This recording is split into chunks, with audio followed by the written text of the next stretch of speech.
a few weeks ago. Please remember that Maria is here. She's not responsible. She's only presenting what she has found.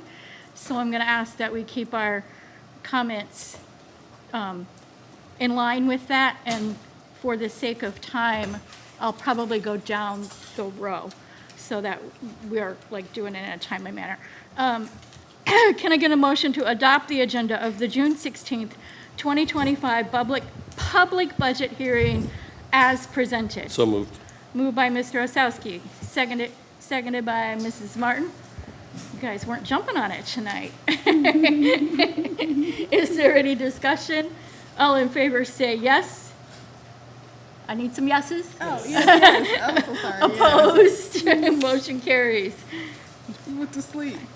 I know I have voices in my head, but they really don't say yes very often unless it's something naughty. All right, presentations. The 2024-2025 final budget. Maria Gistinger, interim chief financial officer, and Jason Witt, superintendent. And I will ask, because not everybody knows you, so I'll just ask that you introduce yourself before we jump into that. Well, good evening, everyone. Thank you for inviting me to your school board meeting. My name is Dr. Maria Gistinger. I'm a CPA and I have 30-plus years of public school finance experience. I'm a retired public school finance official.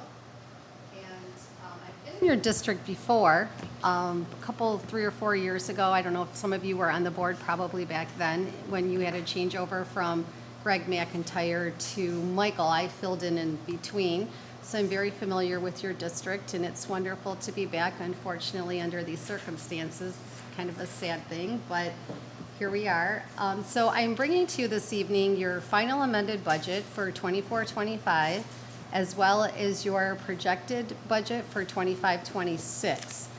And the 24-25 final amended budget did not make it into your board packet. I know you have one more meeting, so there'll be an opportunity for you to ask questions if you have any in between this meeting and the time that you have to approve it. So I just wanted to point that out as well. And we'll send this document later today, So if you could or start in the morning. on page 2, Judy, the second tab over. If you look at the tabs along the bottom, okay, perfect. Yeah, you're doing great. That's right, that's right. Okay, so if you wanted to just scroll down a tiny bit, Judy, you can see that our final amended budget, we're projecting Can for, you enlarge that? You know what, Mr. Witt? Thank you. I knew you could do it. Can't move it over. yes, you can, the slider's on the far right. There you go. Okay, so we're projecting $40,902,000 of revenue for 24-25. Just like in any school district, the majority of your revenue comes from state sources of $30,280,524. It's coming from your pupil count as well as your foundation allowance. Your next largest is federal grants, and then next is your local support from operating millage. So that is the projected budget revenue. If you click to the next, Me? yes, Are you looking at this form? no. So you're looking at the one that we don't have? That's right. Okay, gotcha. Yeah, we're just reviewing the one that didn't make it into your packet. Okay. And then, like we said, we'll mail that out or The send that stuff out. that's in your packet is for the 25-26 budget. Okay. Thank you. The Yes. items for the 24-25 final budget did not make it in your packet, Yes, and we just discovered that, we just discovered so that. I apologize. If you click on the next page 3, you're doing great, Judy. Thanks, that's what I like to hear. If you scroll to the top, this is a breakdown of, a bigger breakdown of your revenue, a more line item presentation. And we break our revenue down by local sources. Look at you. Look at you go. It's like I've been doing it since this morning. Local sources, if you scroll further down, there's a breakdown of more of a line item budget of your local revenue. I would pause just one moment. Wanted to point out the second line down on your state sources, it's the transfer to the center-based program of $6,236,02. This had previously been recorded as a interfund transfer from one fund to the other, but it's really state support that should be going from our proposal A revenue to the center-based program. So I didn't want to give the board the impression that the center-based program was not self-sufficient and the general fund had to support it, because that is not the case. Right. And that is the way that it had been presented in the past. So we've, go ahead. It had been presented as if it was a general fund dollar amount, and it should not have been. That's exactly right. So you'll see some changes in how it was originally presented. Explains a lot of things. Yes, and I wanted to present it this way too, so you can see the deduct of state aid, because if you scroll scroll a little bit further down, Judy, you'll see there's $30,280,000 of state aid in the total line item. That would be $6 million larger had you not reflected the transfer to the center-based program. Also too, though, if you weren't counting those students, you wouldn't have that much state aid either. So, it's kind of a little in and out. And then we move on to your federal sources. And there are several of these grants that are going away. So for instance, that ESSER 11BB, we can all say, hallelujah, we're putting our COVID grant dollars to bed. This is the last time that you're going to see any grants attached to COVID dollars. This district did a great job of spending all their COVID money and even their ESSER money and a little more. And so you won't be seeing any other COVID grant on the district's books besides this one. Also, see that health resource grant of $690,000? That was eliminated at the federal level, so you will not see that in 25. Oh, that you want off. You want that off. Yeah, this one. You- Because it's cool enough in here with that, Judy. You will not see, They told me TV, that's why I was confused. All right, we're at. you'll not see the HRA grant in the 25-26 budget. So your total federal sources are 3.3 million. The 978,655 of All intermediate. right, but go back, because Sure. you're going a little bit too fast for my Sure, brain. yeah. A lot of interruptions too. What did you just repeat? What's going to what federal? That health resources Right. grant for 690,000, that was cut at the federal level. Right. And so we won't see that in next year's budget, in 25-26. Then you said something else about the federal grants that we do have. The 11B, the ESSER 11B, that is the very last COVID grant that you're going to see on this district's books, Oh, for 25, 26. period. Oh, okay. Got it. So they both eliminated. Got it. That's right, they both got whacked, okay. And then if you scroll just further down, this is where the uncertainty lied in the district as far as the transfers in and out of funds. So I actually identified them fund by fund so that you can see what these are.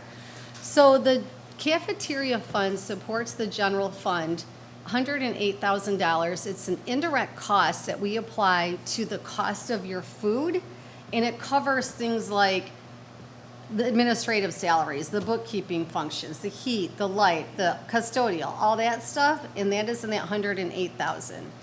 The center-based program indirect cost is $1,478,699. That's what RISA pays our district for running that center-based program. That center-based program's budget is rivaling the size of some smaller entire school districts, just so you know. So it is a whole school within the school, so to speak. So that is the funding that the district gets for being a partner with RISA to have those center-based programs here. The number underneath that, see the excess revenue, $798,594? That got there because they're 2 years behind. So what they do is they take our audit report and run it through their spreadsheets, and if we have underreported our expenditures, they make us whole, but it takes them 2 years to do it. So 2 years ago, we underreported our expenditures, and now we're getting this excess reimbursement from RISA for underreporting our revenue from 22-23. Okay, so that's Okay. seven. Yes. Question. From Yes. 22, from what year? 22-23. Okay, now go back to the food budget Yep, part. the food one, yes? Now, when you said that this money was used not just for the cafeteria, it was used for other stuff. So it's getting moved out of the cafeteria fund into the general fund to cover the overhead costs of running the cafeteria program. And that's within the guidelines of. Yes, and there's a calculation, yes. They're funky about what you. Yes, absolutely. You can't take indirect on your food costs and things like that. You have to back them out. So we'll see the outgoing transfer from the cafeteria fund into the general fund when we get to the cafeteria fund. So, but the cafeteria fund, because we had like excess money in that because we was not using it. Yes, So now, since we're not using it, we're moving that money into the general. nope, No, we no, make that's this not what's transfer going all on. the time. No, that's what I'm asking. Right, no. I so understand. let me try. Yeah, okay, yeah. You're not looking at the food service fund, we're looking at the general fund. The food service fund, we have a food service fund that's completely separate and apart from the general fund.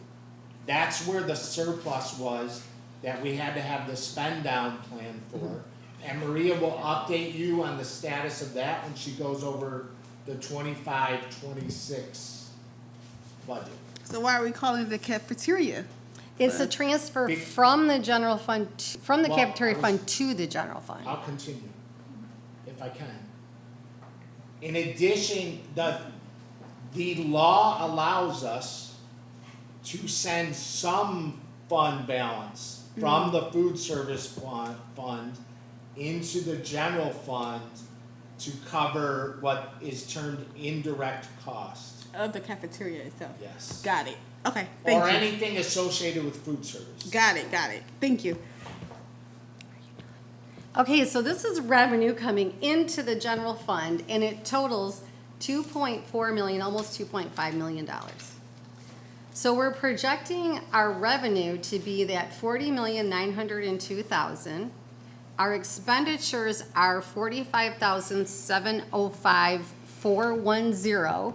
So we're planning on a $4.8 million decrease in our fund balance from 7,237,830 to 2,434,814. We will be going over your expenditures in detail. This is just a summary of your expenditures here. We're moving on to your expenditures next. And I also want to put a qualifier here, and we've heard this before. You know, I've been in your district for 10 days, right? So this is the best that I can do on such short time, not having an opportunity to really examine where the district stands. This is the best I can do with the short time frame that I've had, that I've been called in to help your district. So I just want to put a qualifier on there. Once I get my feet underneath me, we will be able to provide much more solid data than what we're providing today. We can, Question. Can you repeat the last part about the total revenue and other financial sources of the 40 million? Can you repeat what you just said about that's that? our total revenue that the district is expected to receive in the general fund. Okay, Okay. gotcha. Okay, seeing no more questions, okay, go ahead. I'm just, like, I was doing this math at home, and I was actually shocked that we decreased our fund balance by almost $5 million in 1 year. But I also know that some of that was inaccurate practices that weren't necessarily the right way. For example, the center fund, the center-based programs. I will tell you, I had a little PTSD moment. I've been on this board 13 years. I came into this district when we were $5 million in deficit and this close to an emergency manager. I've expressed this before. $2.4 million really makes me uncomfortable because that's putting us pretty close to that threshold where the state looks at us, right? Because 5%. 5%. Triggers the emergency warning legislation. And I know from past experience, while it's been a long time, we've been out of deficit for a long time, this district has a habit of deficit, out of deficit, deficit, out of deficit. We crawled out of deficit We crawled out of deficits. We did not buy a paper clip without Greg McIntyre's permission, but I honestly, I sat in front of my computer and cried over this number because it concerns me, because the last people that I want our fund balance increased off the backs of is the people sitting in this room. Sure. Understandable. And I don't want us to be on early warning, because that creates a whole nother mess of problems.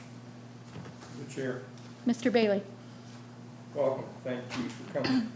So, I have a question. You mentioned you've been here 10 days and looking at the data and whatever. So all the audits that we've had and that we've passed, they're good, right? Yes, they have been. So you're starting from a solid base Mhm. to come with your figures and your assumptions and whatever, right? So your troubles actually occurred during this school year, because Superintendent Witt and I have had this conversation. Like, how were we fine until we weren't, right? And actually, your troubles occurred this year.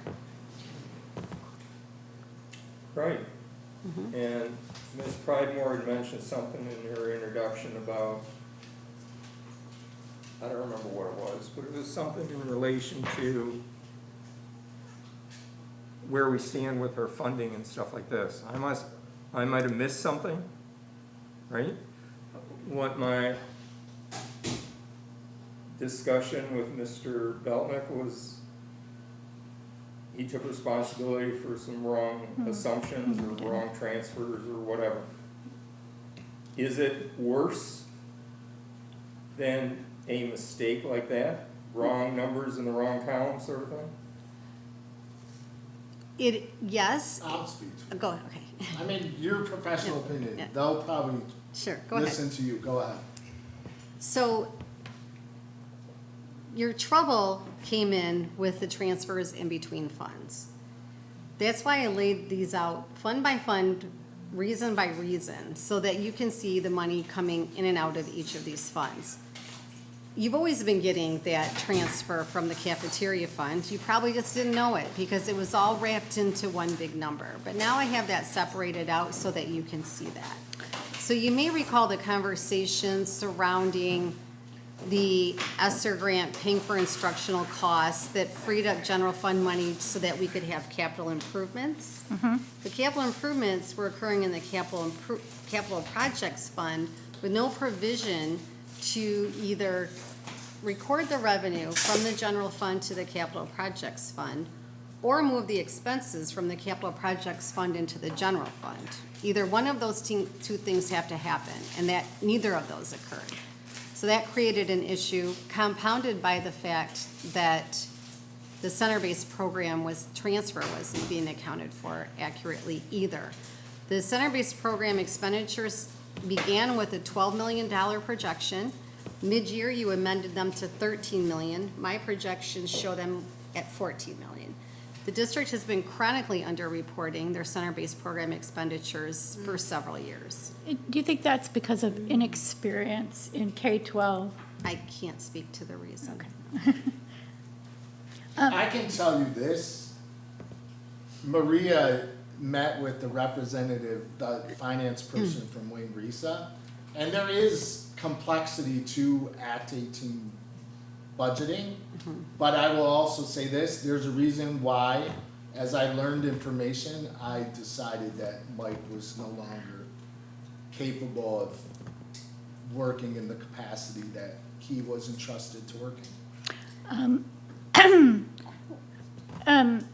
Let's talk about those ESSER funds for a minute, because I have suspected, as well as one of my fellow board members, for some time, that the ESSER funds covering capital improvements, that we had well overspent those, and that in truth, because it seems like we weren't, that in truth, we wound up using general fund money that was never intended for capital improvements.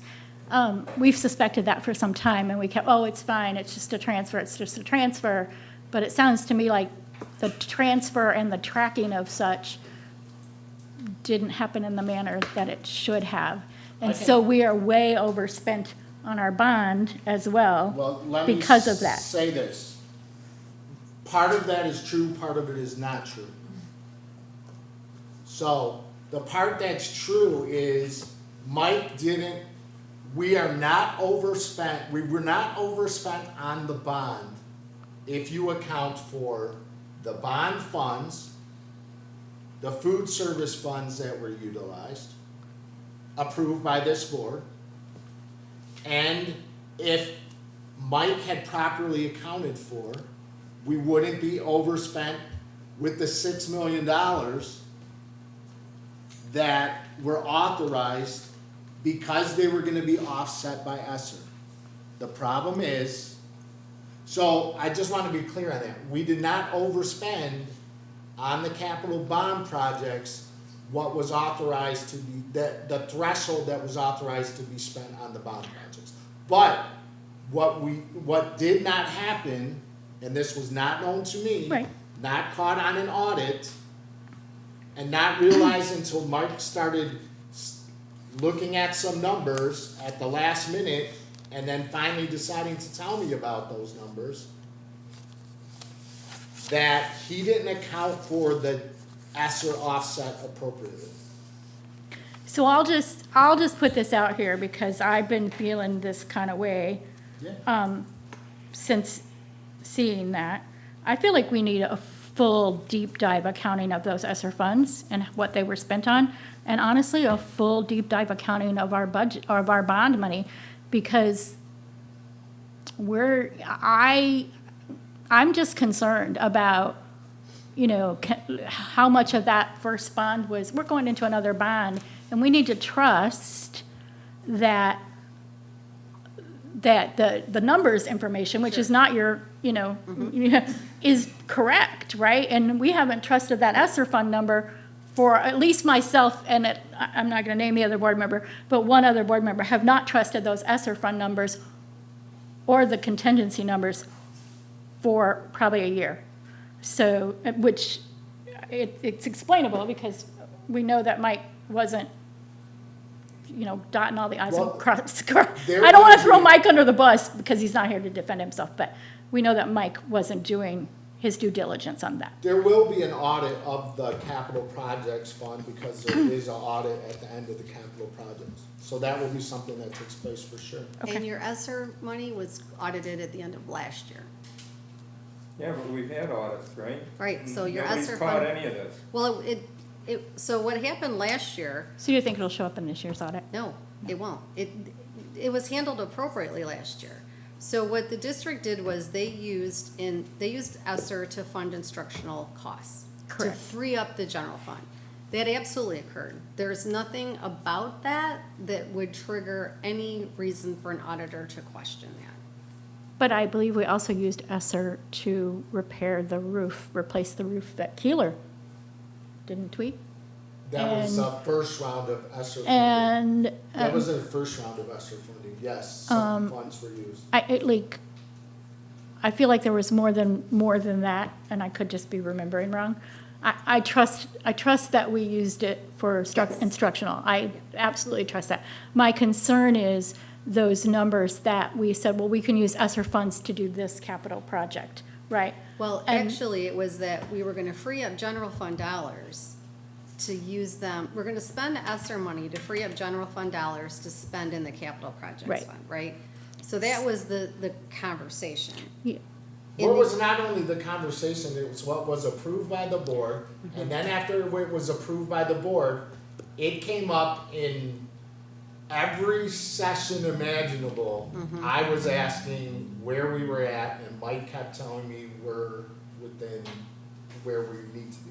Right, I understand that. I guess my So I'm concern just is, letting- let's just say we Right. decided, we approved that we were gonna free up $100 in general fund to pay for a capital improvement.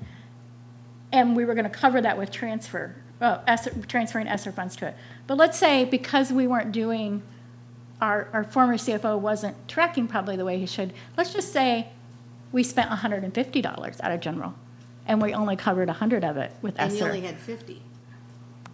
Right.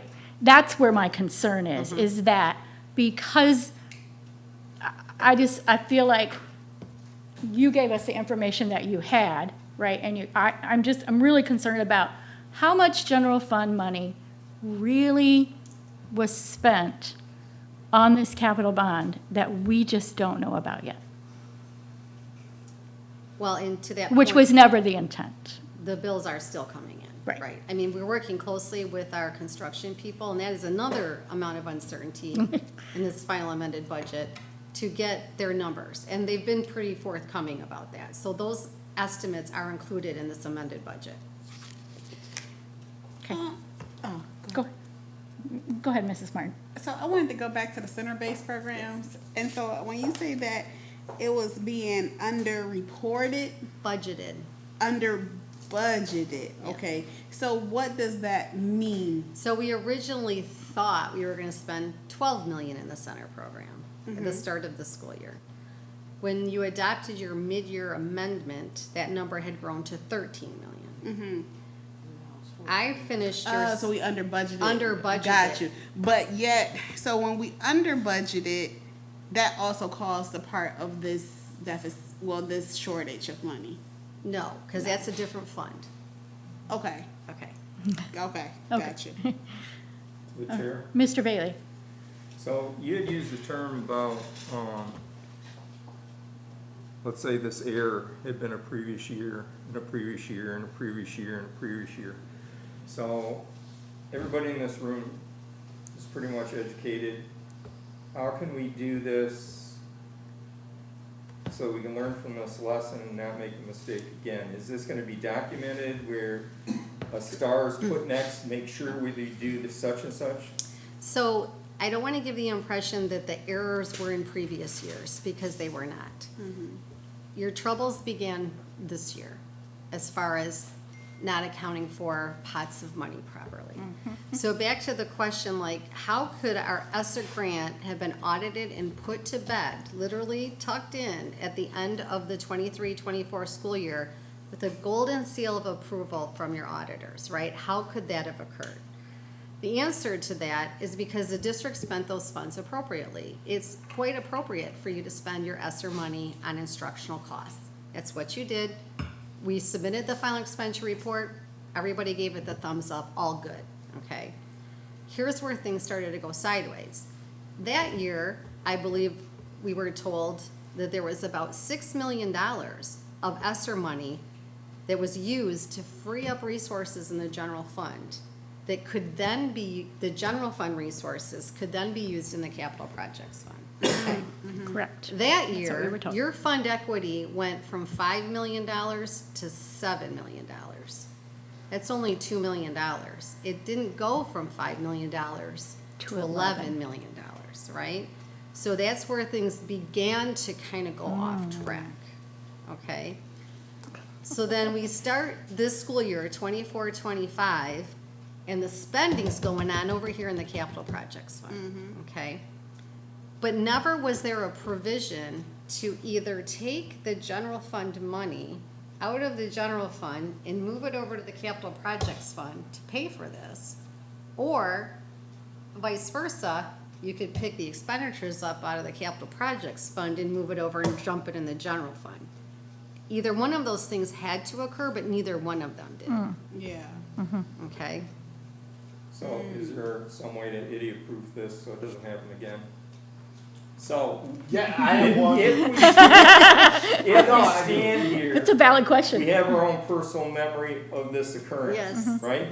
But when people retire, people die, people go on, people get sick, and they're no longer in the system, is there something in place where this learning moment continues? Well, I think that it's really important that you practice good governmental fund accounting, meaning that the revenue and expenditure stay inside of the appropriate funds. It's when, in this district, when money started flying in between cash accounts and revenue and expense and fund, it took me Okay. a long time to look at your records and go, what is happening here?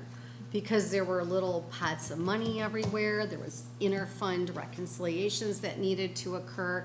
There are best practices that you can put in place, a checklist, if you will, of things that can be performed monthly to keep all of your items in the right categories. So, reading about churches and stuff like that, right? This is the same sort of thing of Sort of, loose yes. practices that leaves you wide open. Right? Right. Churches are hit all the time by the secretary or whatever. This seems a pot of money here, this Mm-hmm. here. How can we correct that?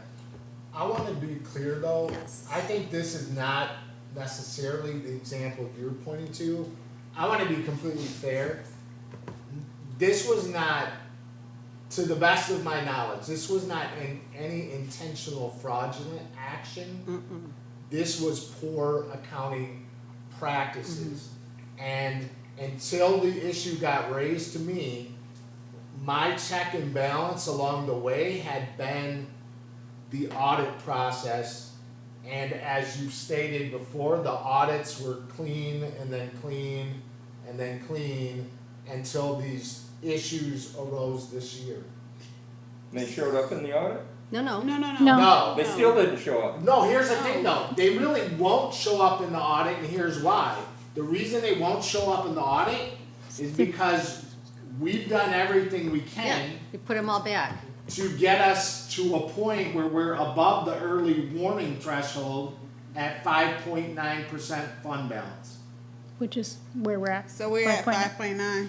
Yep, okay. Well, let's round that to 6, because We'll it's call it- yeah, okay. 5.96. Yeah, we'll call it 6. If you squint, it's 6%. Yeah, we're making it 6. But no, all I'm saying is, so even this, I just want to be clear, this, what occurred, we've kind of more or less unraveled at this point what occurred.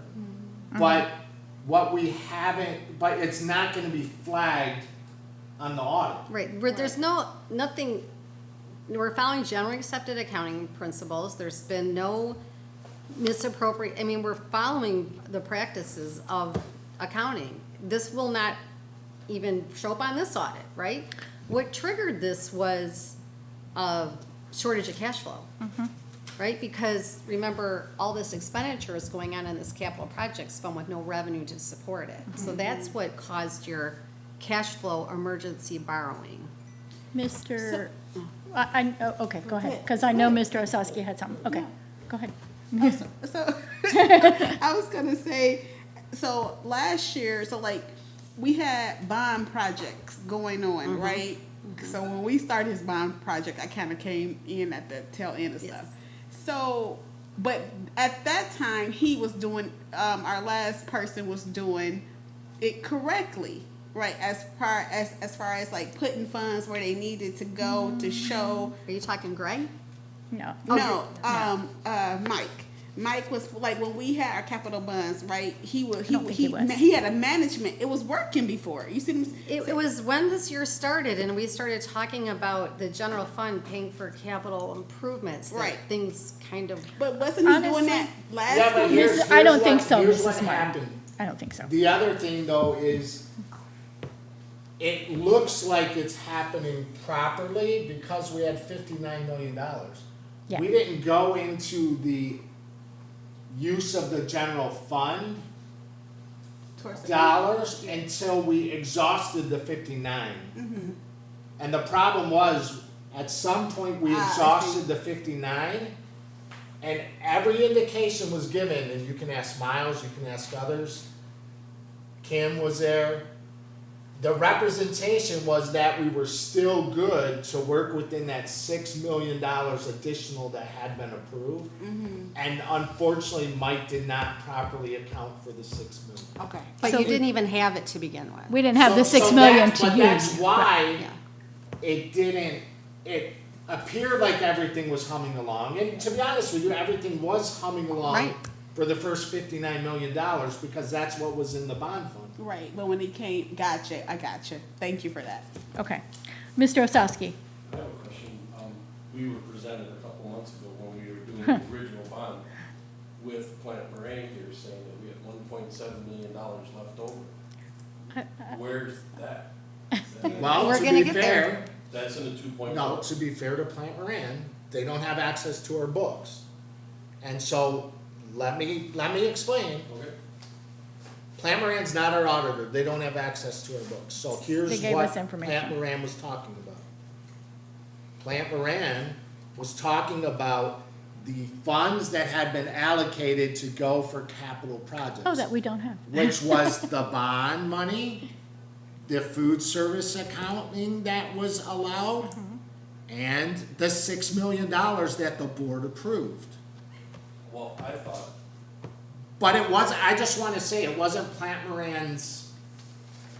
So I think, Mike was the one who was responsible for allocating the ESSER offset component. It wasn't Plant Moran that was supposed to do that. So when Plant Moran said we were within budget, Plant Moran was accounting for the budget that was represented in multiple meetings as being available for the projects that were being completed. the 1.7 I'm asking about was the money that was left over that we had for contingencies that was brought back into the fund. That's the money we had for the baseball field we had is listed on there. And that's the money I'm asking about. is it safe to assume that we don't have that $1.7 million? Well, we're still closing out projects, but is it safe to assume we don't have the 1.7? Yes, I would say at this point it is. And Plant Moran, let's just be clear, Plant Moran was acting on information they were being given by Mike. And so, But it should also have been in their books with their record keeping. but they, you know, but if they're being told that we've transferred this money, right? Like Jason said, they don't have access to our books. They have to trust what the CFO is telling them has been made available. I mean, And we if he can get didn't the- do it, There's an accountant associated with our project through Plant Moran, and we can have a presentation done.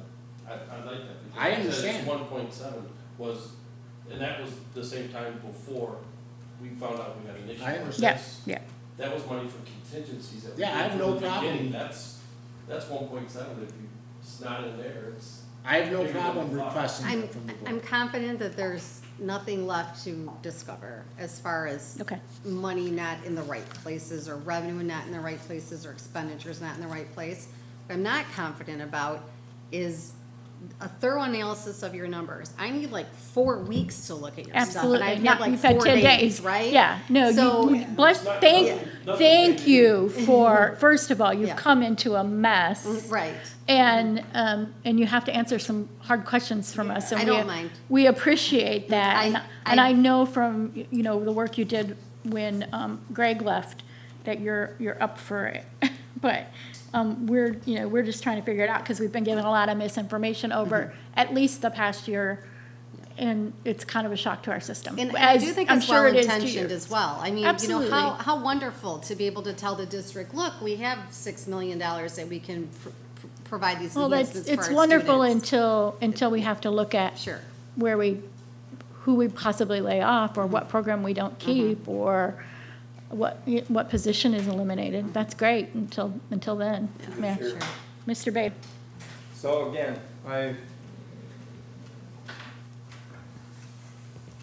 I've got a responsibility here. I don't know if my associates realize it or not, but I was Okay, elected to don't thi- insult us with that comment, because I think everybody here, So I was elected to this position, right?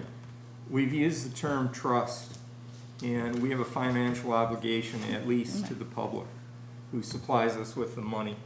The thing is instead of having a system built on one individual or trust, again, using the example even in churches, it shouldn't be a trust situation. It should be best practices situation that are ingrained, right? Agreed. So how can we fix this? How can we get away from the trust thing?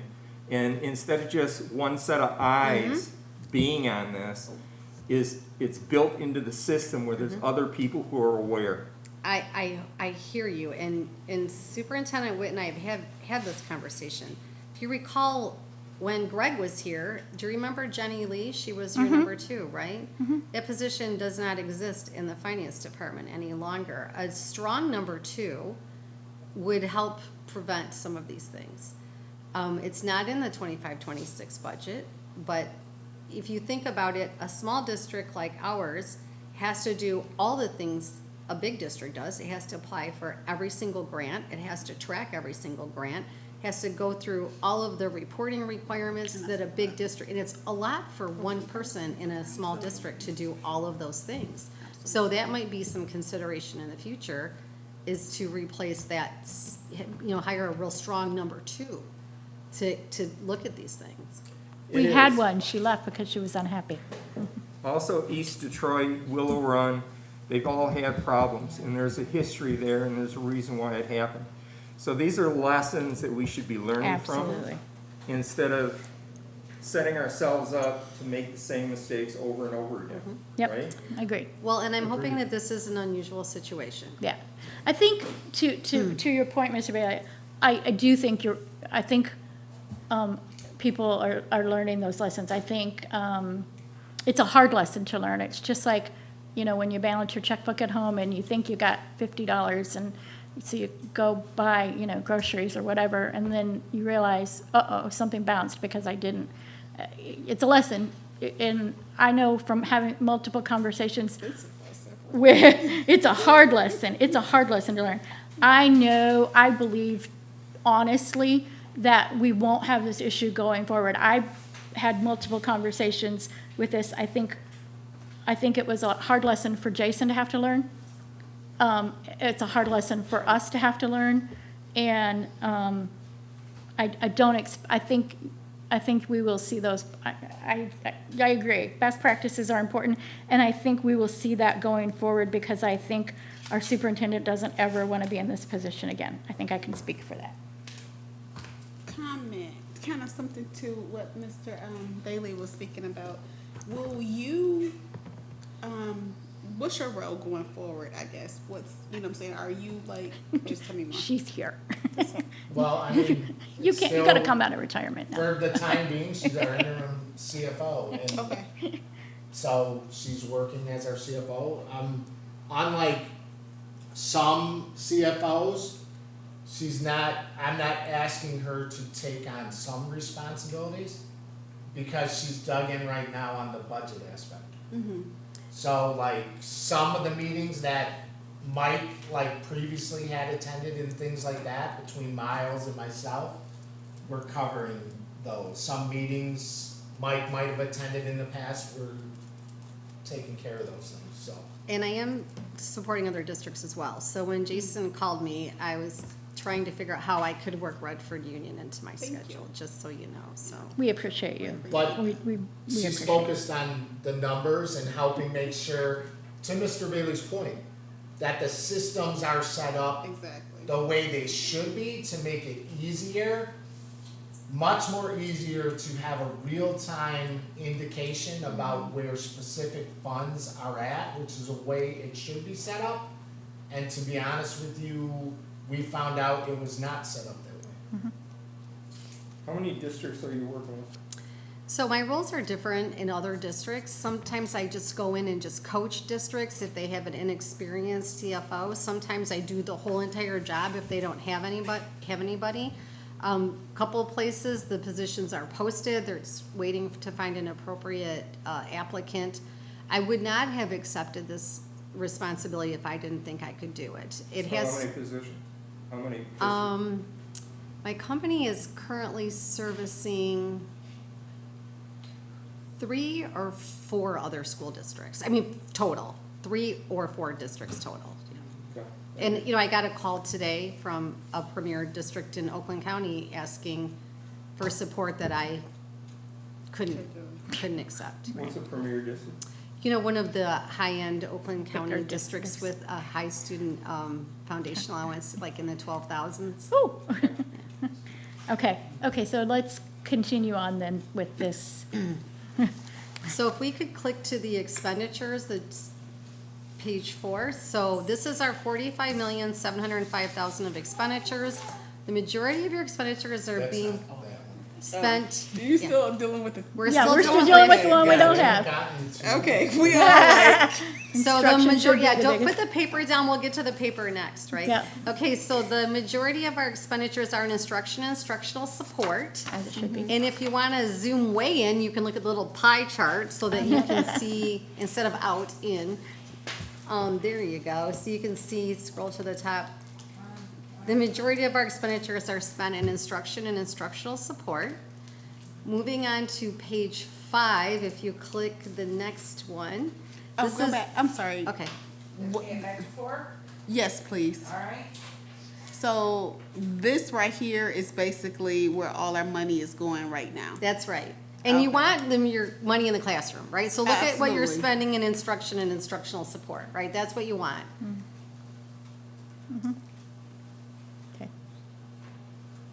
So transportation, we're spending 2 million? That's right. Yikes. And to be honest with you, there's very few ways to change that cost unless you don't wanna transport kids to the places they need to be.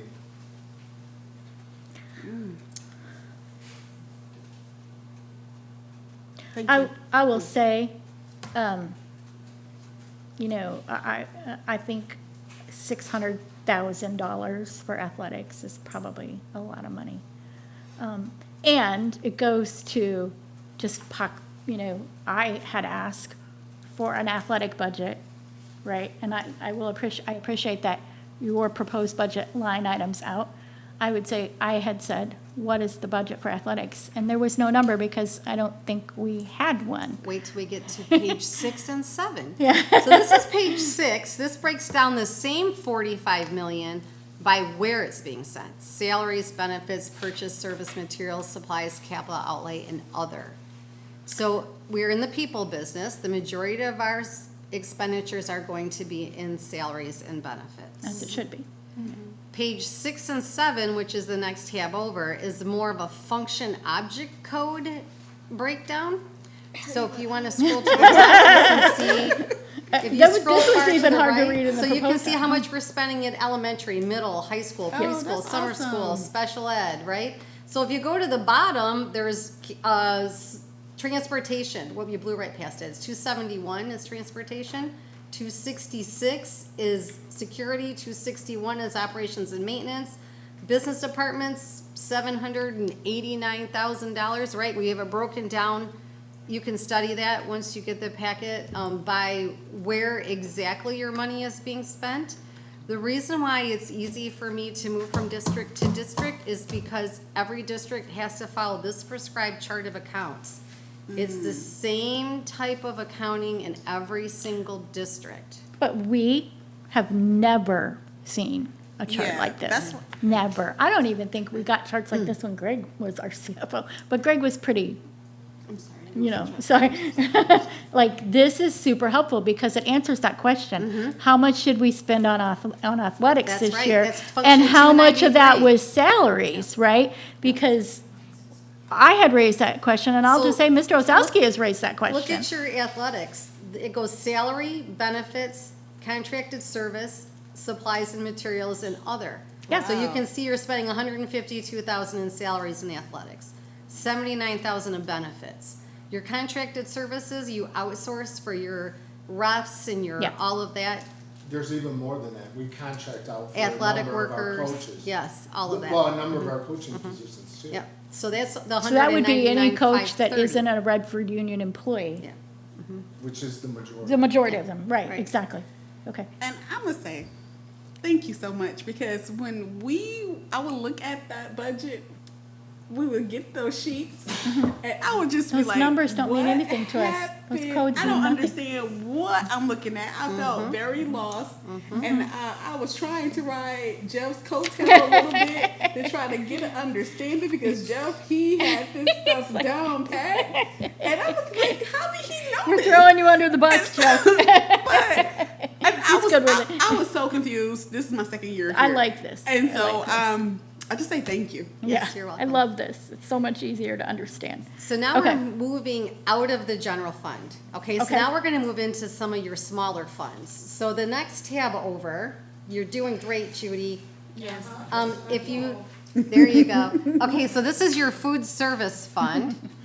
And you can see that this is where we engaged in our spend down plan. Okay, so you have $1.7 million of revenue coming into your food service fund, and you're planning on spending $2,354,000 because you were getting letters from the Michigan Department of Education saying, hey, Redford Union, you have way too much fund equity in And your we get a little cafeteria ding on fund." our audit every year. And it was rampant across the whole entire state. Okay, so this is not isolated to Redford Union.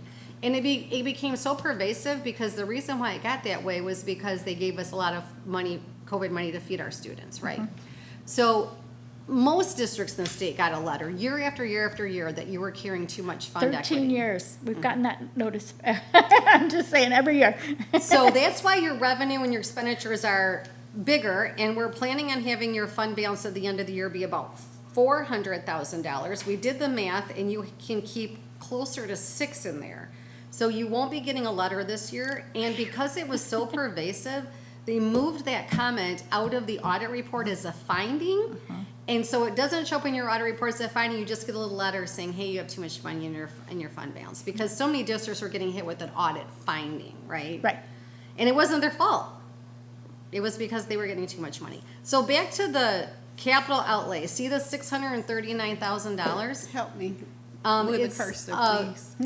There you go. Yep, right Okay. there. Right there, Thank you yes. so much. So that Thank is you. the money that the cafeteria fund spent on capital outlay, but that too was also in the capital projects fund. So when these costs were incurred, why weren't they paid for out of the cafeteria fund to begin with? Right. Right? So that further compounded this what's going on around here kind of thing, okay?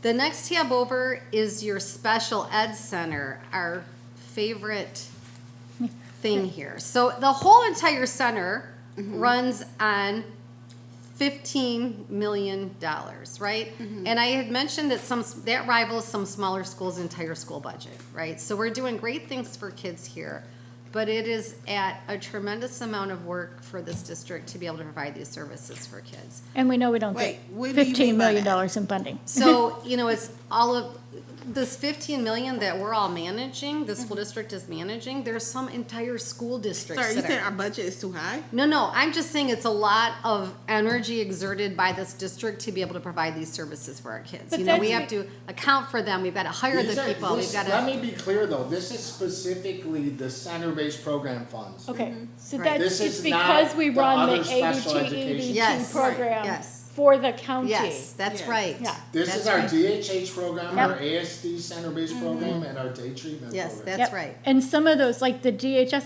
I think most of Wayne County, until they're in 8th grade, send their hearing impaired kids to us. So notice that the incoming transfer of Right. 2.1 million is 0, and scroll up a little further, see the state aid categorical of 2.5 million is really 6.2.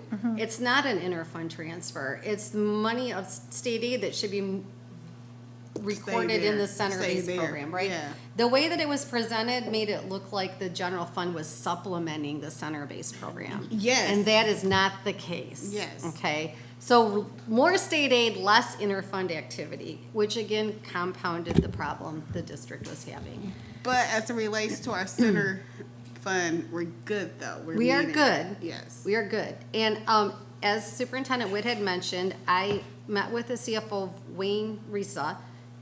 He's got lots of districts to manage. He graciously came over, spent an afternoon with the both of us, schooled us both up on how this works, and had he not come that day, I was ready to put this in the board packet that morning, this whole presentation, and I said, I better hold off till Drew gets here, and Drew kind of redirected the whole entire conversation. So that's how it got missed. So then I Zoomed with him last week to make sure, just to have him check my numbers, because it is tricky. When he started talking about this calculation, I was like, what? So we Zoomed together and he checked my numbers and he said, these look great. So what you see here for 24, 25, he advised us just to roll these numbers forward into 25, 26. Because now think about this, you've under-recorded your expenditures from 2 years ago, which Yeah. generated a check to us for $736,000. We don't know what this is gonna look like next year. Have we done the same thing? Will we get that same check? I don't know. So I've just made it balance and appear that this will persist into 25, 26. Now that check is for our center-based programs only, correct? Nope, it is because we underreported the expenditures 2 years ago. They reimburse us for our expenses. So since it was 2 years ago, now we have to move that from the center-based program as additional support in the general fund. Gotcha. So it's very confusing. I mean, I fault nobody for not, I mean, my face turned red in that meeting with Drew. I felt like the dumbest person in the room. And you're a numbers person. I You've know. done this as a I career. couldn't believe it. I couldn't believe it. But anyway, here we are. So, Okay. so the next one over is our debt. And this is nothing but the community members supporting the school district with property taxes which pay down the long-term obligations of the district, principal and interest. And see that interfund transfer? Where? It's an in and an out because something got reported in the wrong debt fund, an old debt fund. So I had to move it out of one debt fund into the other. It's literally just an in and an out, but it has to be shown as a transfer from one fund to the other, an expenditure of the other fund. And you have one big debt fund, so it's one big pot of money. But this is the only way to report it so that it gets approved in the budget correctly. So you know that, but this is all self-contained in the debt fund. It's not as if there's any other funds involved in this. It's just money in the debt fund that was recorded incorrectly. So it's an in and an out, which artificially inflates your revenues and expenditures. But now at least all the money's in the right debt bucket, right? But self-contained inside the debt fund, not related to the problems of money in other buckets where there's inter-fund activity, okay? And then the last. Wait, so what's Oh, our, sorry. so this is our debt, right? Yep.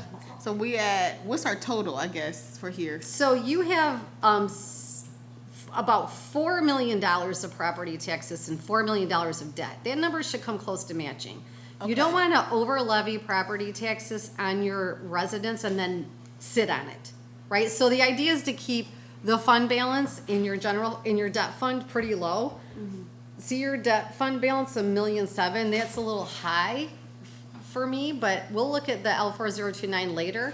And if we determine, I just didn't want to make any changes. If we determine later that we need to adjust what we're levying, we will do that so that we're not sitting on a lot of money in our debt fund. So, cause this for me, this is where I got really confused and like, you know, cause I do own my home. Yes. And so like this is like for people that we're paying our taxes into the district, right? That's right. That's where we coming from. That's right. Okay. And so I'm sorry guys, but so with that, you wanted to keep it, we can possibly have to increase it? Are you saying that? No, I'm Okay. not saying that. And plus, you just voted a new bond, right? Right. So we have to try that on for size, right? So will our new bond, because it's funding on June 26th, I have yet to see the debt schedules for that.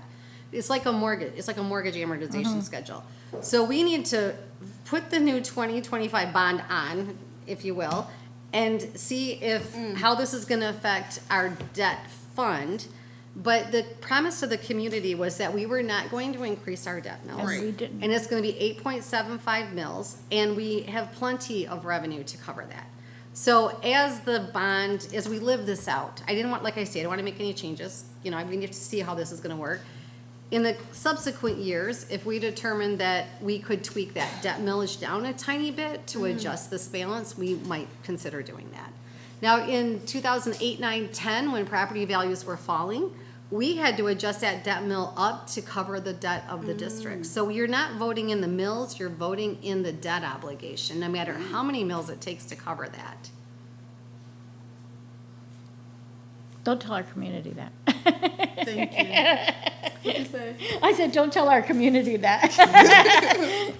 I find that that's probably the biggest, community members understanding what those mills are. That's probably the Yes. biggest confusion for homeowners. Well, we're going to talk about that today. You know, I'm I just had, confused. I have family in the UP, and they have a huge issue right now. They live in Gwen. Gwen needs capital improvements, and they weren't smart. They went to their community and said, we need to raise your taxes by this much to do this. I said, they obviously are not talking to the right people. And my family says, they don't understand. I'm like, they get it wrong. But because people don't understand what it what it really pays for. Sure. Yeah. The next tab over is your student activity, and this is the last little fund that's not the general fund of the district, and this is just a perfunctory thing. When GASB 84 was implemented, we were obligated to take some expenditures out of the student activity accounts and move them into a special revenue fund. Because the idea of GASB 84 was that any dollars that crossed through the district's books were subject to the same types of rules as any other funding that hits the district. So we are taking the activity that has a academic core to it, for instance, theater and newspaper, those types of things. And I don't know what's going on here, I'm just spitballing here. If you have a newspaper class, I don't know. But we'll move those money out of the student activity account into the special revenue fund. And this is just having the board have a provision for the budget to allow the district to be able to do that. And, you know, any number is as good as any other, so 45,000 was just what happened last year. There's no continuity or comparability between what happens in the student activity funds from one year to the next. They could engage in some activities from one year that they didn't in the previous year. So this is just an estimate of what those costs might be. And that is the end of the old money 24-25 conversation. Okay. How's everybody feeling? Good? It's a lot. It's a lot to, it's, school, listen, Well, but budget that's is one of probably the reasons why hardest. We're not asking anybody to, I don't feel anxiety. we're not asking for any approvals tonight. Right, and that's one right. of the reasons why. Budget takes a lot of diving. Mr. Bailey? So with all, the biggest problem I'm having is how we get blindsided, okay? And I'm seeing for the past several months, talking about tariffs and stuff like that and uncertainty within the economy. Are things like that taken into account here to build a cushion into it? We're moving into that conversation with 25-26. So it is June 16th. We have 14 days left pass the in budget. this budget. Nothing is going to happen that's going to be earth-shattering that are going to change anything that we're projecting from here to the next 14 days. There is a fair amount of uncertainty, so thank you for that segue into our 25-26 budget. There's a fair amount of uncertainty at the federal level about funding for school districts. Right. The HRA grant that we talked about here in 24-25 is part of that reduction at the federal level. So won't see that almost $700,000 of support in 25-26 for our health resources, right? So the state budget is still unsettled. The House, Governor, and the Senate have put forth their foundation allowance increases, but even subsequently since then have had conversations about making changes to even those projections. And so they're also telling us that, good luck, it's your best guess, and we're not gonna have a budget to you by June 30. In public school finance circles, the conversation is going something like this. We have never seen this amount of uncertainty about school funding at this late date in any recent history that any of us can recall. So what we're putting forth, we have to have a budget, because if the board doesn't approve a budget by July 1 and appropriate expenditures and allow the district to start spending money, we can't even turn the lights on July 1. And the rules apply at the state level as well. Their fiscal year ends September 30. If they don't have a budget in place, and at the federal government, right, you always hear about them raising the debt ceiling and all of this fighting that's going on. Yeah. The state hasn't approved a budget by October 1st. They can't even operate the state. And so at the stroke of midnight on September 30, they will call for an emergency provision to at least keep the Michigan State Police on the roads in the middle of the night, because they don't want the citizens of Michigan to go unprotected, right? So we follow those same rules. If the board has not approved a budget by July 1, we can't even turn the air conditioning on. We can't even pull in the parking lot, right? So this 25-26 budget has a great deal of uncertainty built into it, but it is, again, our best estimate at this point in time. we are engaged in conversations with our colleagues. Superintendent Witt talks to superintendents. I talk to finance people. We all are in agreement that these are the things that we're going to agree on as far as how we're going to build our 25-26 budget. So are we, there's some entities which are considered tax exempt. Schools are. That's right. Are we in the category of being tariff exempt? Or are we gonna be No. subject to the same thing? We will be subject to the same thing. Well, the tariffs are on goods, and so to the extent we purchase those goods that tariffs would impact, We purchase food, right? that would have an impact. And Right. fuel. Well, we don't really purchase food from other nations. We don't? Through suppliers? And fuel through suppliers? I Which means don't- we're gonna get hit. Okay, I don't know exactly where we purchase all our fuel, but I imagine we purchase our fuel from US sources. Does that mean the price of fuel might not go up because of tariffs? The price of fuel's gone up all the time. We spend Price of about fuel goes up. $830,000 With the past on administration, food. it went up significantly. There was a time not too long ago when we were paying $1.89 at the pump, and that went away quickly. Right, and what I'm saying is, can we, when we do this budget, can we anticipate that as opposed to being blindsided? Well, we're gonna go over the 25-26 budget, No, and we're 'cause gonna we don't have a highlight the magic 8 ball. primary assumptions within that budget. So Judy, you should have a file that says 25-26 budget assumptions, and you have it at your spot, okay? So these are the numbers, if, Madam Chair, if we can roll into the next. Yes, we can. We will move on to the 2025-2026 proposed budget. Moving on. So the budget assumptions that we use to prepare the budget is that we have budgeted a 10,000 per pupil increase, up from $9,608 from last year. The governor said 10,000, the House said $10,008, and the Senate said $10,025. So they're all within $25 of each other. Go ahead. What did you say the House said? 10,008 and 10,025. No, the House actually came out with new information? Are you talking about the $12,000? No, Okay. not.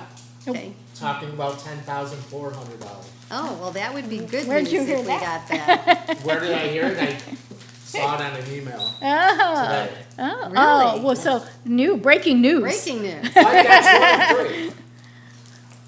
Yes. Yeah. This is the second conversation I've had like this with the superintendent. So we have a 15 student increase coming from our shared time program. We have budgeted for flat enrollment for our resident and school of choice students. The district has done a great job of retaining the students that they have, so we don't work in a district or live in a district where you have great fluctuations in your enrollment. We projected a 15% increase in our at-risk funding. We know we're going to get an increase in our at-risk funding, we just don't know what that is right now. So that's a pretty good estimate there. That's from the state? Yes, that comes from the state.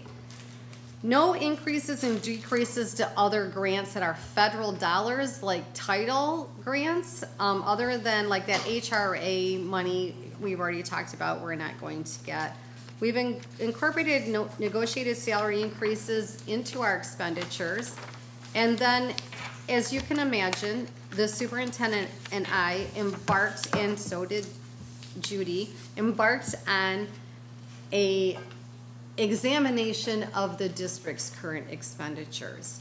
And we made reductions wherever it was possible to try to get to a more fiscally balanced budget. We decreased general support for one-time purchases, projects. A lot of the repair and maintenance that you'll see on your facilities, the cost of those types of things, can easily be shifted to your bond because you have an active bond issue. And that is the whole reason you have one, so that you can not continue to patch your roofs, you replace your roofs, right? So some of those expenditures we will see shifting from the general fund to our active bond issue. We've made reductions in third-party contract costs. we have looked at every single grant, and this is where we spent a majority of our time, was looking forward, because we know we can't do much about what's happened in 24, 25. We reallocated staff to grants where it's impossible, and that has helped to reduce our costs from the general fund operations as well. Now, I don't want to leave you with the impression these grants are not in the general fund. They are. It's just if a grant could pay for it, we would prefer the grant do that rather than use our regular operating dollars to fund these things. And we did make some initial reductions and reassignments in some of our non-bargaining unit positions. And you will see these changes incorporated in our 25-26 budget when we go through this together.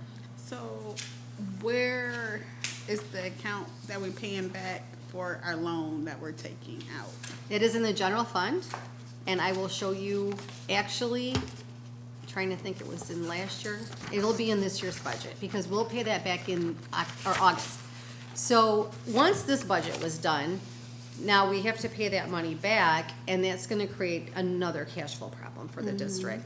And generally, when you have about 10% fund equity, you get out of the cycle of having to borrow from the school aid Off the credit loan. card. Unfortunately, we're not there. So, once I had this 25-26 budget done, I had to do a cash flow projection based on this budget and fill out this very lengthy application and get it over to the district's attorneys because, and thank you for bringing this question up because I was going to mention this, they need to put together a resolution and look at my numbers and approve our application for our next round of cash flow borrowing. You had a situation that created an emergency borrowing in May. Okay, so money started getting tight at the end of March, all the way through April, right? Districts typically run out of money like August, September. This district's low cash point is January. Why we had this problem in the off season, if you will, is because of the uniqueness of the situation. But what we needed was sort of this bridge loan because you borrowed from Huntington Bank. They were the ones that raised their hands and said, we will help you and lent the district money. What most districts do is they get in the school aid loan program. So you can get in with all the other schools that need to borrow, and you capitalize on the fact that the state has the ability to get better interest rates than if you were out in the open market with banks looking for a loan, which is essentially what the district was forced to do. The interest rate on your state aid or your little borrowing, your cash flow emergency borrowing, was 4.88%. Once our attorney is done with our application, which he has reviewed it, he reviewed it on Friday, and he sent me an email with all these questions. I replied on Friday. I haven't heard back from him. He knows that you have a board meeting on Monday and that the resolution and the application for borrowing has to go in the board packet on Thursday. So I suspect that tomorrow and Wednesday, and probably maybe into Thursday, he and I will be going back and forth on your state aid note application in preparation for that to go in the board packet on Thursday. So we are now in the school aid loan program, and we will be in that August to August borrowing with everybody else instead of this one-off kind of emergency borrowing that we had to do going okay. forward Yeah. until we can restore fiscal strength to the district. So everybody that needs to borrow borrows from August to August.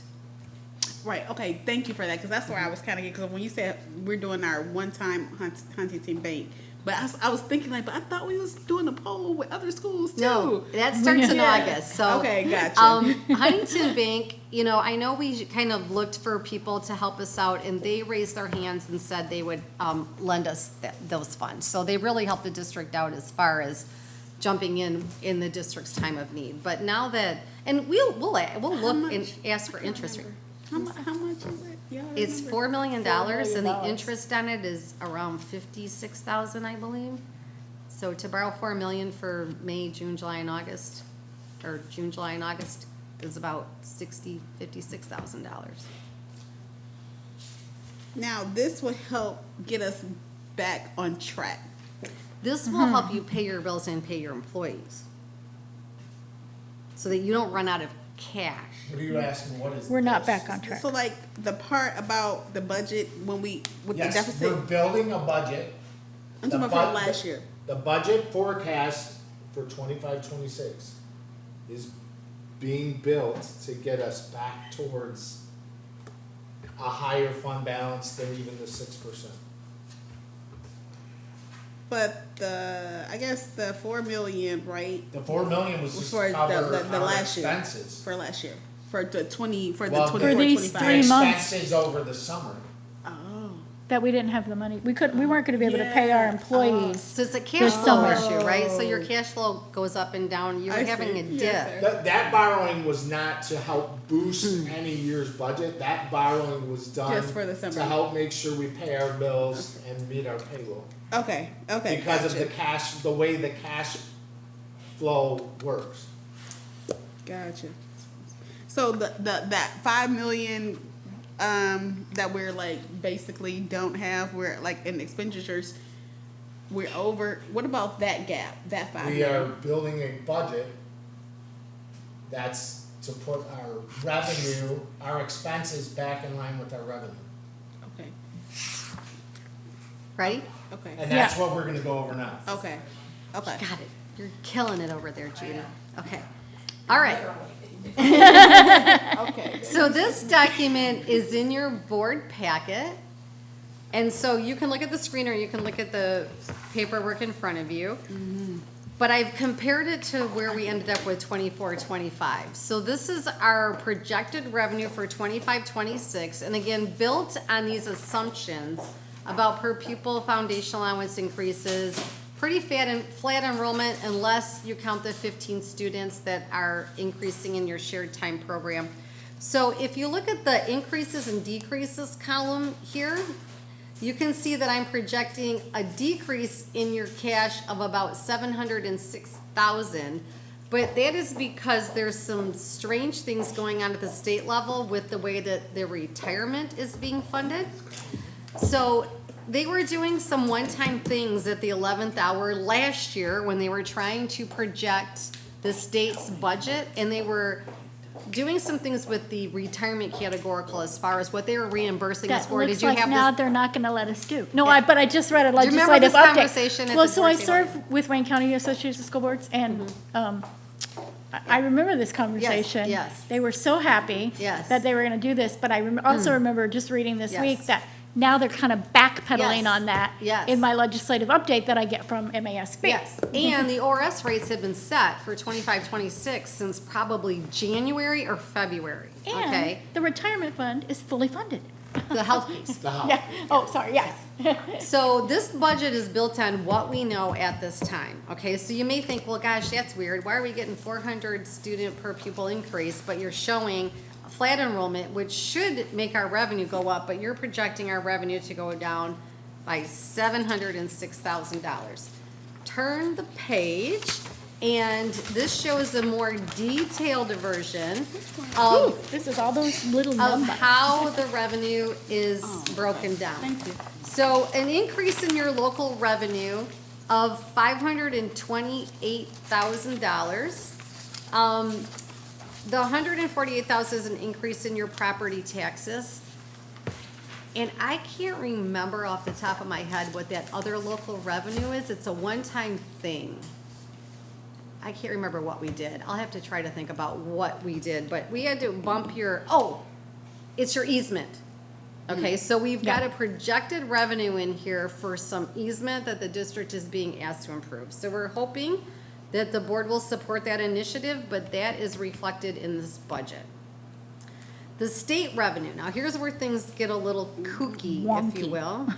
So the 147E, which is about halfway down, is 1,282,000. That was a one-time thing. We're not getting that any longer. The Which one are you talking about? What? the I'm sorry. 128,000, 1,282,265 in It's like- it says- 147A4 money. Go. We're not getting that anymore. The one-time deposit of 147C2 money of 536,064, not getting that anymore. Can you name it? Like, which Yeah, one? I'll get up here and point to it. How I'm sorry. about that? So, this is last year's budget. This is this year's budget, 25, 26. 26. So see these reductions in revenue, and look at most of them are centered around the crazy changes they're making in our MIPSR's reimbursement, right? Oh, okay. And this is just what we think is going to happen, right? We don't even know what they're planning on doing. They're reducing our 147G by 50%. I mean, these MIPSR's categoricals are just all over the place. And 'Cause so we this have is to just shake what the we're magic being 8 ball. told they're gonna do, but as we know, this hasn't been settled yet. Here's our 25% increase in our at-risk money. We had at-risk. carryover in our 31 AA mental health grant that we spent this year. We don't have that carryover anymore, so that's $450,000 reduction. So these are just changes that we are anticipating in our federal revenue based on, or our state revenue being based on what we're being told as far as what we know at this point in time. But this is still a great deal of uncertainty here. And further down is our federal dollars. Which is even more uncertain. Right, so, again, we're never gonna have that 11BB money. We're not gonna have that health resource grant. So those are the big reductions in our federal dollars.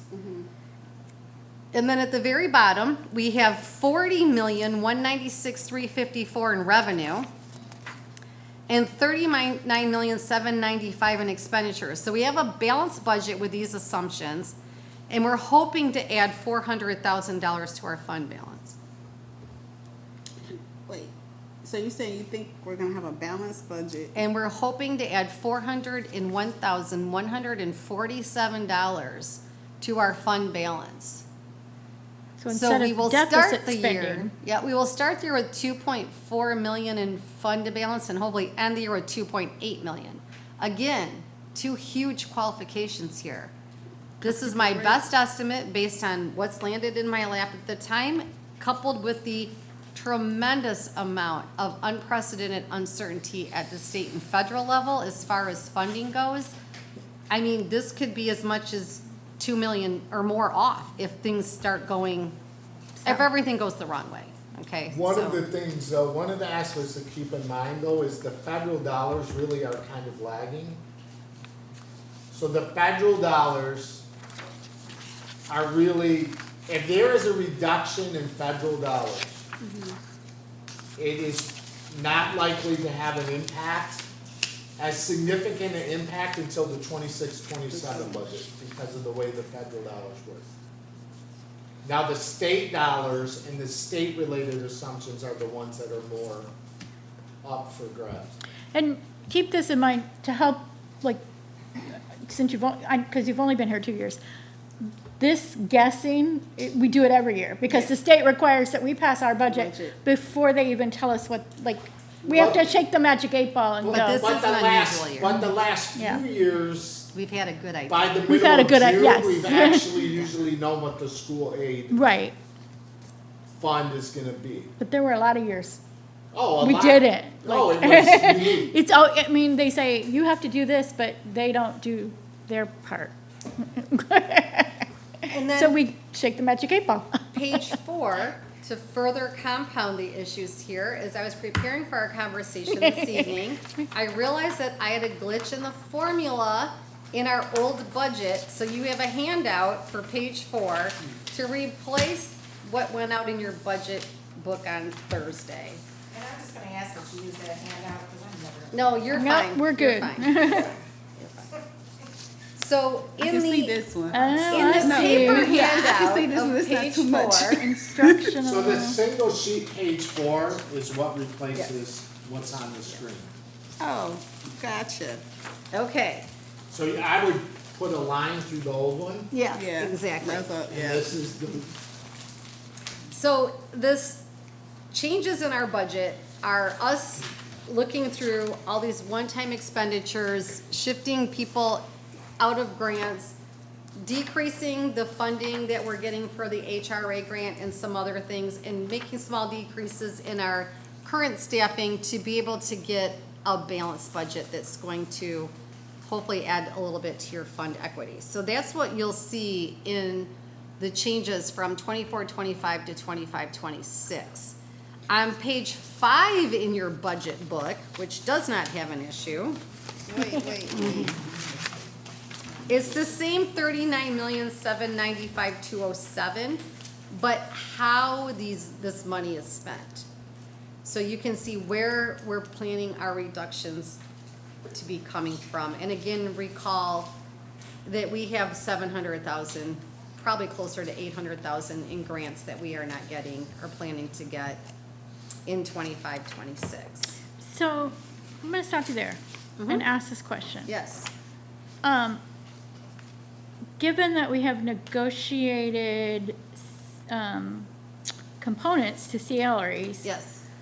And I'm not seeing a decrease in negotiated positions, meaning we're not laying off teachers or how are we reducing our salary number by $1 million, $1,000,001?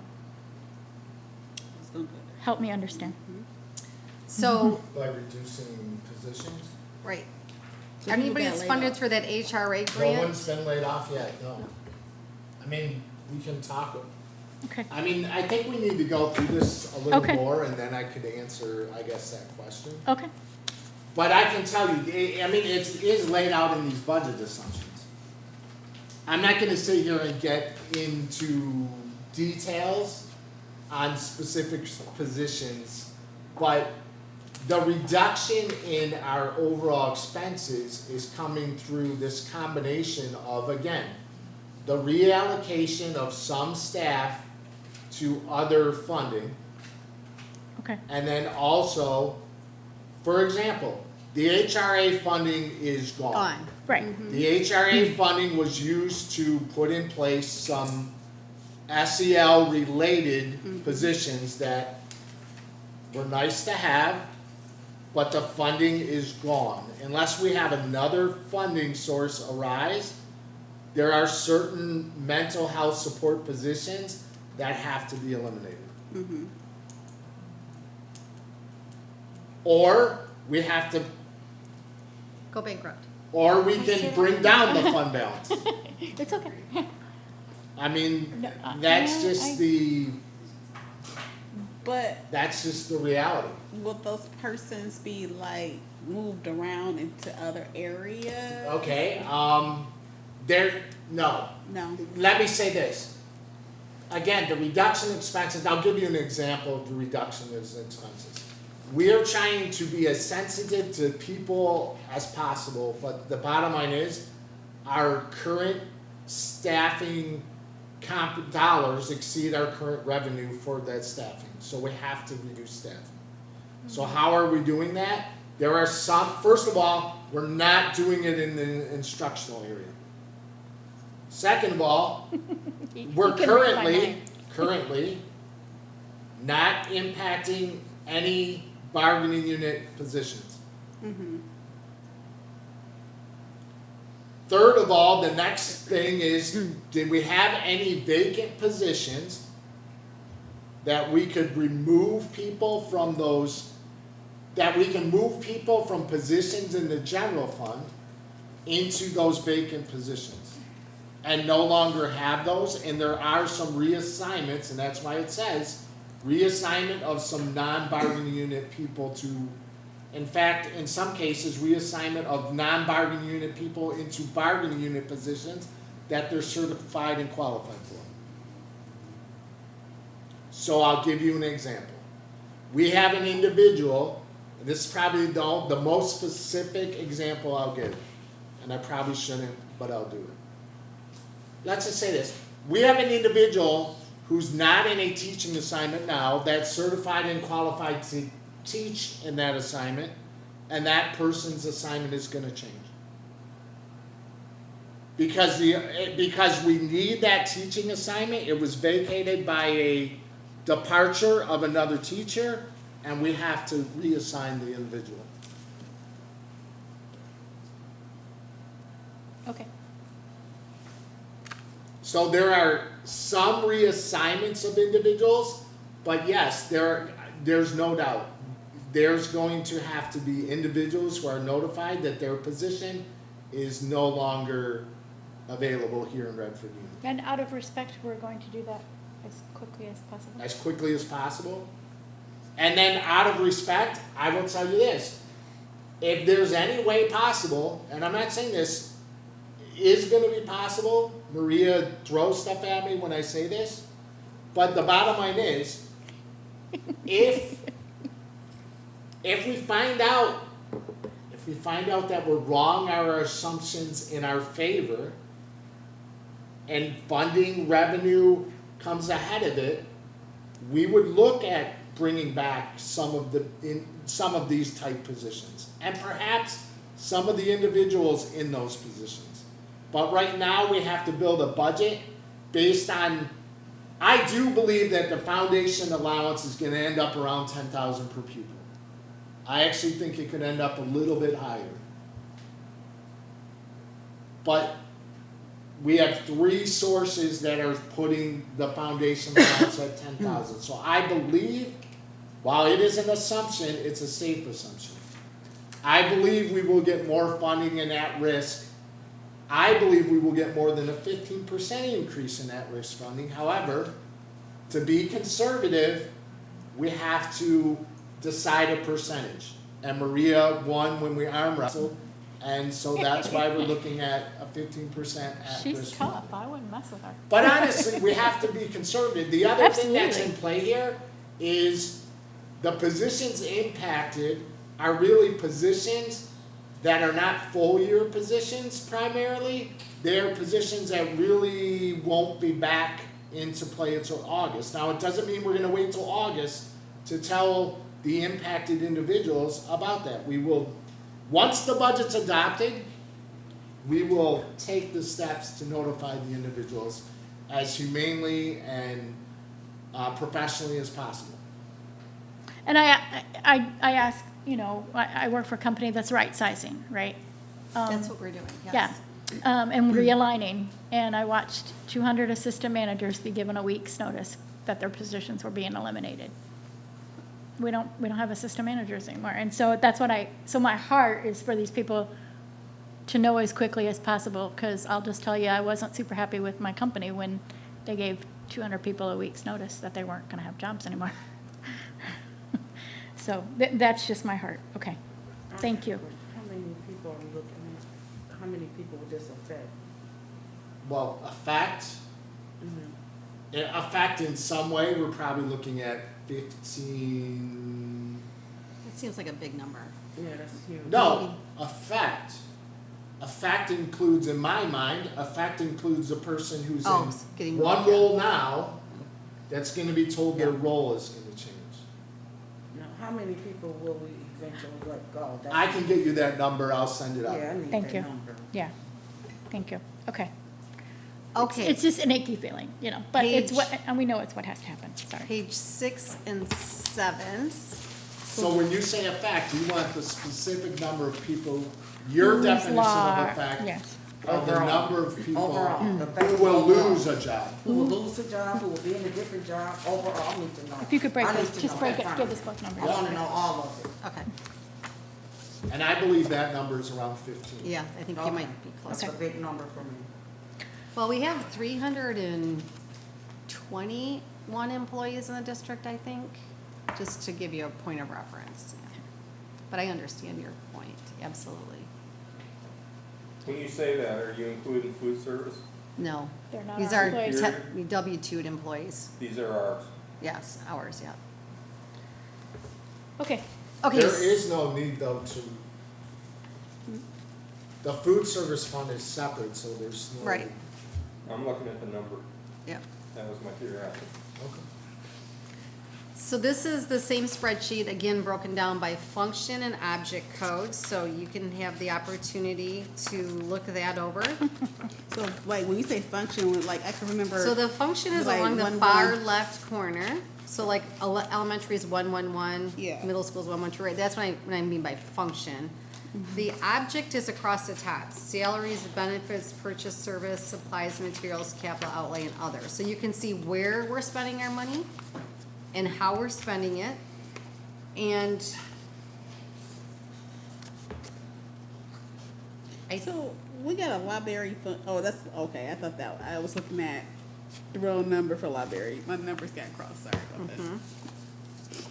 So as far as the question about paying back the loan, okay, you won't see this in the budget because it's a balance sheet issue. We don't budget for balance sheet, so when we get the loan, we get cash and we put the loan on our liabilities. Where you will see the impact of the loan is in function 611, indirect grant costs, but it's also, 611 is also where we budget for the interest for the loan that we've borrowed. So that is the cost of the district, right? Think about the loan. That's not a cost of the district. They give us money, we give it back, right? So there's no cost, because when they gave us the money, we record the revenue, we give it back, right? We don't, right? It's all a balance sheet issue. Right. But the cost of the district is the interest. Right. And that's what you'll see under 611. So it's. Where do you see that at, on what Wait, page? the very at the bottom Page 7. here, where it says indirect costs, Oh, okay. grant costs. Gotcha. It's actually also 611 is the functioning report, the interest on the loan. So I'm anticipating, I was in the 50s, 51,683 for your short-term borrowing, and I put 70,000 as a placeholder in the budget for this state aid note for 25-26. Because we don't know what that number is gonna be, because the attorneys are still looking at our cash flow projection. So if we're done with this page, we're done with the general fund for 25-26. Excuse me. Yes. How long are we supposed to be paying our loan off for? So this cash flow, it goes August to August. So by August next year. What we'll be about the done with Huntington it. loan? So we jumped into the Huntington in May. Yes. We plan to pay it off on August 20th. So it's a short-term thing, because we had to get into the August to August state aid note borrowing cycle.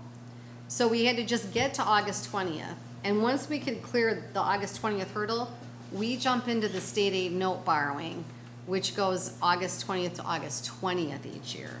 So when I come back here next week, I'm gonna have the application for you to approve to get into the August to August cycle with everybody else, Okay. okay? And then that means we go in for August, by next August it'll be paid off. Is that what you're saying? And if we don't have to borrow again, it'll be paid off. If we have to Okay, borrow again, we'll gotcha. keep it going August to August until we reach a point where our cash flow doesn't have dips that we don't have enough cash to cover. Okay. Because for instance, now remember, there's two things. We're not borrowing to survive, okay? We do have fund equity. We're borrowing because we have so little fund equity that we don't have any cushion for when our cash ebbs and flows. We don't get state aid in the entire month of September. So we have to have enough cash to get us through to September. What helps us in September is that we start our property tax collection cycle on July 1. Your summer tax bill is headed to your mailbox soon. It is due September 15th, so that property taxes gets us through the down cycle of the September borrowing. This district's cash flow downturn is January, which is more aligned with most other districts. So, I'm hearing you're having problems in March. Something's not right, right? So something was going on. All great questions, though. Are we done with the general fund then? Okay, so let's move on to page 8, which is the food service fund. And notice towards the bottom, the capital outlay has gone from 639,000 to 0. We don't need our spend down plan anymore, so we won't be engaging in purchasing capital outlay for our food service program, and we still are maintaining a reasonable fund equity in our food service of 319,344. The Nice. next page is our center-based program, and as I mentioned, on the advice of Wayne Risa, we just rolled this budget from last year to the next year, so you won't see any variance in the center-based program from one year to the next, because that's still up in the air as far as what those costs and reimbursements are going to be. The next page is the debt retirement. And now we have tried on our 2025 debt, and you can see that we now have a more reasonable fund balance in our debt.